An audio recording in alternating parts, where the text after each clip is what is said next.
जय हिंद मेरे प्यारे साथियों, कैसे हो आप सभी। उम्मीद करता हूँ आप सभी बढ़िया होंगे और बढ़िया से अपनी तैयारी तो कर ही रहे होंगे। दोस्तों जैसे कि आपको पता है कि आपका पुलिस का जो री एग्जाम हो रहा है, री एग्जाम को लेकर बहुत सारे बच्चे चिंतित में हैं कि सर हम अपना स्कोर कैसे बढ़ा सकते हैं। यही दो क्वेश्चन मैं लेकर आया हूँ, कैसे अपना स्कोर जो है 220 प्लस कर सकते हैं और कौन से सब्जेक्ट को आपको टाइम देना है जो आपको अच्छा स्कोर करके दे सकता है एग्जाम में। तो उस पर भी चर्चा करने वाले, तो वीडियो में बनी रहेगा, बिल्कुल भी स्किप मत करेगा क्योंकि ए टू जेड जानकारी आपको मिलने वाली है। और साथ ही मैं आपको बताऊंगा मैथ और रीजनिंग आपको कहां से लगाना है जो अच्छा स्कोर आपको करके दे सकते हैं, क्योंकि मैथ और रीजनिंग एक ऐसा सब्जेक्ट है जो हर किसी के मतलब उसमें नहीं होता है। जैसे मैथ वगैरह होता है तो बहुत सारे बच्चों का कमजोर होता है, इसलिए वीडियो में बने रहेगा। जिसका मैथ कमजोर है वो तो बिल्कुल मत जाइएगा वीडियो के अंदर से, ठीक है। तो सबसे पहले बात कर लेते हैं कि कैसे अपने आप 220 प्लस स्कोर कर सकते हैं। अगर आप हमारे चैनल पर नए हैं तो चैनल को सब्सक्राइब कर लें क्योंकि फ्यूचर में आने वाली सभी अपडेट आपको सबसे पहले मिलती रहे।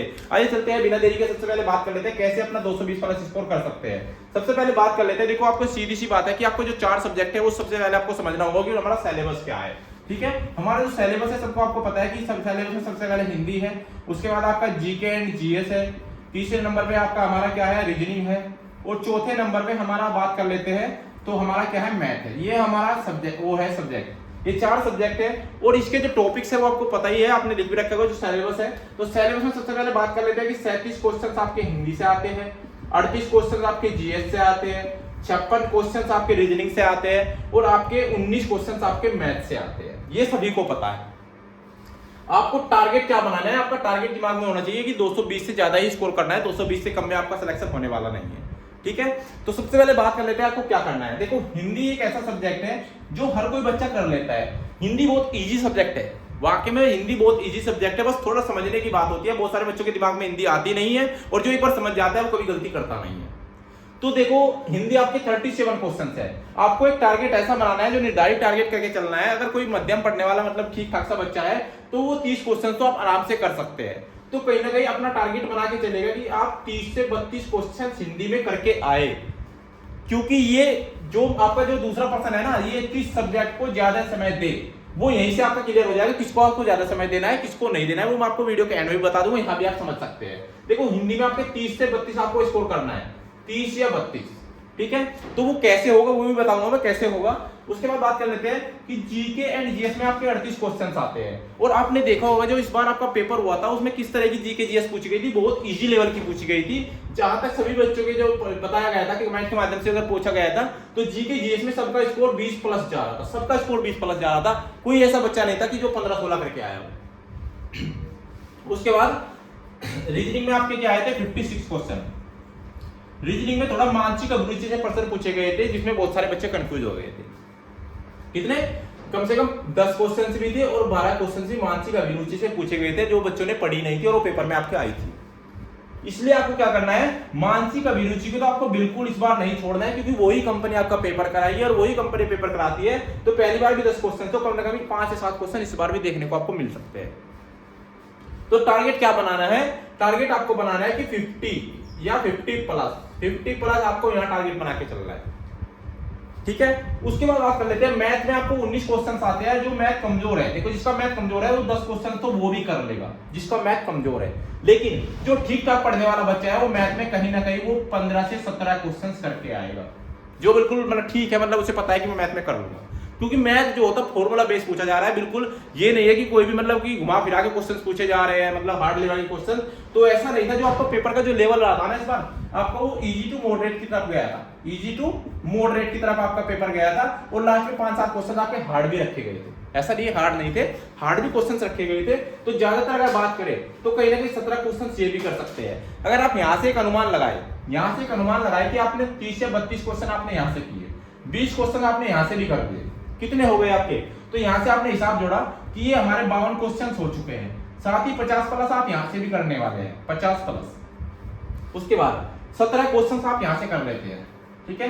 तो टोटल को अगर मैं ऐड कर दूं तो 119 क्वेश्चन ये आपके बैठ चुके हैं, ठीक है। ये 119 क्वेश्चन आपके बैठ चुके हैं। अब कहेंगे सर क्या हमारे 119 क्वेश्चंस बैठे हैं, क्या तुम्हें लगता है कि हम 119 क्वेश्चंस कर लेंगे, मतलब 238 नंबर का ये पेपर बैठ चुका है। ऐसा भी तो होगा, हमारे क्वेश्चंस गलत भी तो होंगे। जी हाँ, आपके क्वेश्चन गलत भी होंगे। अगर आपने किया है 238 का स्कोर आपने कर लिया है, अब बात करते हैं आपके 150 क्वेश्चन आते हैं। कितने आते हैं, 150 क्वेश्चन आते हैं। ऐसा तो नहीं है कि कोई बच्चा 150 में से 150 ही करके आएगा। जो बच्चा करके आएगा वो कहीं ना कहीं 130 या 140 के अराउंड करके आता है। ठीक है, उसी के बीच में रहता है, ना ज्यादा जाता है ना कम रहता है। ज्यादातर जो बच्चे करते हैं 130 या 35 क्वेश्चन ही करते हैं। अगर आपने 119 क्वेश्चन यहाँ से सही कर लिया, 119 आपने यहाँ से सही कर लिया, तो ऐसा भी तो होगा कि आपके 10 या सवाल या 15 सवाल या 20 सवाल आपके गलत भी तो होंगे। इस बात को मानते हो ना कि कहीं ना कहीं आपके 10 या 15 या 20 सवाल आपके गलत होंगे, ये मैंने मान लिया। अगर आपके 20 क्वेश्चंस गलत होते हैं तो यहाँ पे फिर आपका स्कोर इतना नहीं जाएगा, फिर आप यहाँ से घटा लीजिएगा, 115 के आसपास आप कर लेंगे। अगर आपके 10 क्वेश्चंस होते हैं, अगर 10 क्वेश्चंस आपके आते हैं या 15 आते हैं, 20 ही मान लेते हैं, आपके 20 क्वेश्चंस गलत हो जाते हैं। मान लिया कि आपके 20 होते हैं, 20 को 4 से भाग कर दे, तो इसका मतलब आपके 5 क्वेश्चंस के नंबर ऑटोमेटिक कट जाएंगे। 5 क्वेश्चंस के आपके 10 नंबर बैठते हैं और 10 नंबर आप यहाँ से माइनस कर दे, तो कितने हो गए 228। इसका मतलब यहाँ में फिर भी हमारे नंबर बैठ रहे हैं। आपको करना है 220 प्लस। ये टारगेट आपको एक साइड में एक पेज पे लिख के चलना है कि मुझे इतना टारगेट दिमाग में लेके चलना है। अब बात कर लेते हैं, रीजनिंग को समझ लो एक बार और मैथ को समझ लो, उसके बाद हिंदी और जीएस को समझा देते हैं। जो आपका मैथ और रीजनिंग का जो पोर्शन है, जो प्रीवियस पेपर है PYQ, जो भी प्रीवियस पेपर के क्वेश्चन है वो आपको लगातार लगाने हैं, लगातार, और डेली मॉक लगाना है। डेली मॉक, जो मैं आपको बता रहा हूं ये नोट कर लो, डेली मॉक लगाना है। रीजनिंग और मैथ के क्वेश्चंस का प्रीवियस ईयर के क्वेश्चंस और डेली मॉक एक लगाना होगा आपको।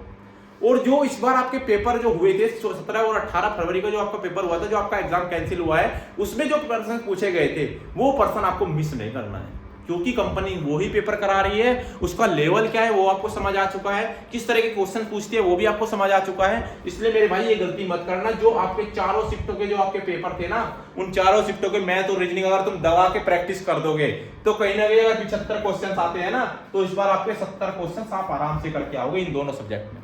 मैं गारंटी दे रहा हूं इस चीज को, अगर आप इन दोनों के PYQ जरूर लगाओगे 4 शिफ्टों के, क्योंकि एक 4 शिफ्ट आपके लिए बहुत ही फायदेमंद साबित होगी, क्योंकि लेवल आपको पता चल चुका है कंपनी का लेवल क्या था, किस तरह के क्वेश्चंस उसने पूछे गए थे। इसलिए 4 शिफ्टों के, अब मैं आपको बता देता हूं, 4 शिफ्टों के मान लिया अगर हिसाब जोड़ दे, 4 शिफ्टों में आपके एक शिफ्ट में 75 क्वेश्चन आए थे, तो 300 क्वेश्चन आपके मैथ और रीजनिंग के है आपके पास। और इसी तरह के जितने और क्वेश्चन आपको मिल सके तो इनको लगाने की कोशिश करिएगा। यहां से बहुत अच्छा स्कोर करके लेके जाओगे आप। अगर आपने यहां से 70 के आसपास कर लिया तो तुम्हें कोई नहीं रोक सकता सिलेक्शन लेने से। क्यों नहीं रोक सकता? अगर आपने 70 के आसपास यहां से कर लिया है 2 सब्जेक्ट में, एक हिंदी एक ऐसा सब्जेक्ट है, अगर आप 30 क्वेश्चंस करके चले जाओगे तो 100 के आसपास फिर चले जाओगे, और आपके पास प्लस पॉइंट रहा जीके, जो आपको 110, 15, 120, 25 तक लेके जाएगा। उसके बाद हिंदी आपको क्या करना है, जो हिंदी का लेवल आपको रहा था, हिंदी एक आदित्य पब्लिकेशन की बुक आती है, आदित्य पब्लिकेशन की बुक लगा लीजिएगा। अगर आप YouTube चैनल से पढ़ना चाहते हैं तो अरुण सर से आप पढ़ सकते हैं, अरुण सर काफी अच्छी हिंदी पढ़ाते हैं, आप उनसे भी पढ़ सकते हैं, या फिर RWA में है आप वहां से भी आप जा सकते हैं। ये आपके पास ऑप्शन है, या तो अरुण सर से जाइए या फिर RWA से जाइए, हिंदी वहां से कर लीजिएगा। 37 में से 30 क्वेश्चन आपके कर, लेकिन हिंदी को समय दीजिएगा। ऐसा नहीं है कि हिंदी को हम 15 दिन में लास्ट के 15 दिन पढ़ेंगे, इसलिए ऐसी गलती नहीं करनी है आपको। उसके बाद जीके जीएस में घटना चक्र का बहुत बड़ा अहम रोल रहने वाला है। क्या है? घटना चक्र। तो घटना चक्र की बुक बना लीजिएगा, समसामयिक की घटना चक्र, और सब्जेक्ट मिल जाए तो अच्छी बात है। और स्टैटिक जीके के लिए मैं आपको बता देता हूँ, RWA की बुक से, छोटी सी बुक से 100 रुपए के आसपास आती है, वो बुक्स आप क्या है स्टैटिक जीके के लिए रखिएगा। बहुत ही अच्छी बुक्स है, उसके अंदर बहुत सारा, मतलब जो मैंने मटेरियल देखा है बहुत सारा मटेरियल उसके अंदर है, वो आप वहां से लगाइएगा। निश्चित गारंटी से 110, 120 के आसपास क्वेश्चन करके आओगे और आपका स्कोर 220 प्लस ही। तो उम्मीद आपको अच्छे से समझ आ गया हो। तो वीडियो अच्छी लगी हो तो लाइक शेयर जरूर करना, चैनल को सब्सक्राइब करना, क्योंकि फ्यूचर में आने वाली सभी अपडेट आपको सबसे पहले मिलती रहे। वो मिलते हैं अगले वीडियो, तब तक के लिए जय हिंद, जय भारत।